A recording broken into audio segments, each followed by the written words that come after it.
Hayot birja haqida umumiy ma'lumotlarni sizlarga taqdim etamiz. Assalomu alaykum. Assalomu alaykum.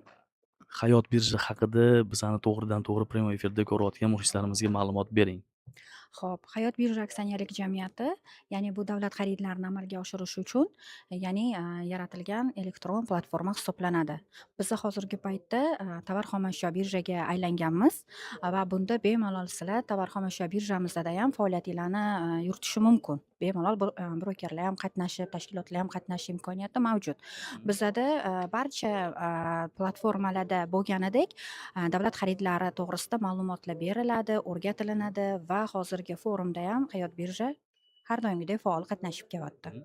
Hozir Hayot birjada qanaqadir bir yengilliklar bo'lyaptimi? Tadbirkorlarimizga bir qulaylik yaratish maqsadida qanaqadir yengilliklar qilyapsizlarmi? Albatta, Prezidentimizning 259 sonli farmonlariga binoan mahalliy auksionlar ishga tushgan va taklif so'rovlari bor va undan tashqari hozir mana shu mahalliy auksionda ham ko'plab byudjet buyurtmachilar qatnashadi. Bunda ya'ni limit cheklanmagan. Bu mahalliy ishlab chiqaruvchilarni faoliyatini to'sqinlik qilmagan holatda limit cheklanmagandan keyin ular bemalol o'zlarini tovarlarini sotish imkoniyatlari mavjud bo'ladi.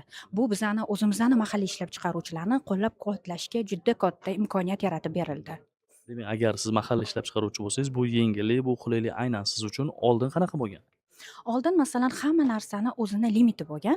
Ya'ni, mana shu qonunlarda, qarorlarda belgilangan, ya'ni bazaviy hisoblash miqdorlarida cheklovlar asosida ishlangan bo'lsa, hozir muhtaram prezidentimiz taraflaridan bu cheklovlar olib tashlab, bizni tadbirkorlarni yanada rivojlantiryaptilar. Agarda mahalliy ishlab chiqaruvchilar hali ham ish faoliyatini bilishmasa va qanaqa qilib ishlashni bilishmaydigan bo'lsa, Hayot birjada yana bitta zo'r qulaylik bor. Bepul o'quv seminar tashkil qilingan.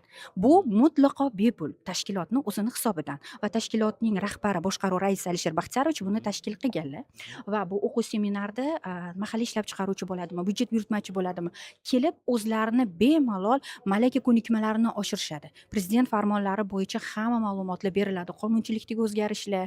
Bu ya'ni xatosiz ishlashni, ochiqlikni va shaffoflikni ta'minlab beradi. Bu ma'lumotlarni beradigan, bu seminar o'tkazib beradigan insonlarni o'zi bu sohada tajribalari necha yil?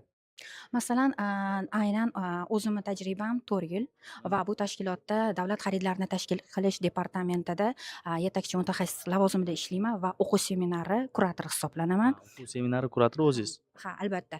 Man bu faoliyatga erishishim uchun juda ham rahbarimiz taraflaridan juda ko'plab o'qishlarda qatnashganman-da. O'zingiz tajribangizni oshirgansiz. Da, chunki mana man именно shu narsa bo'yicha hozir o'qitib kelyapman. O'zim hozir ham o'qiyapman.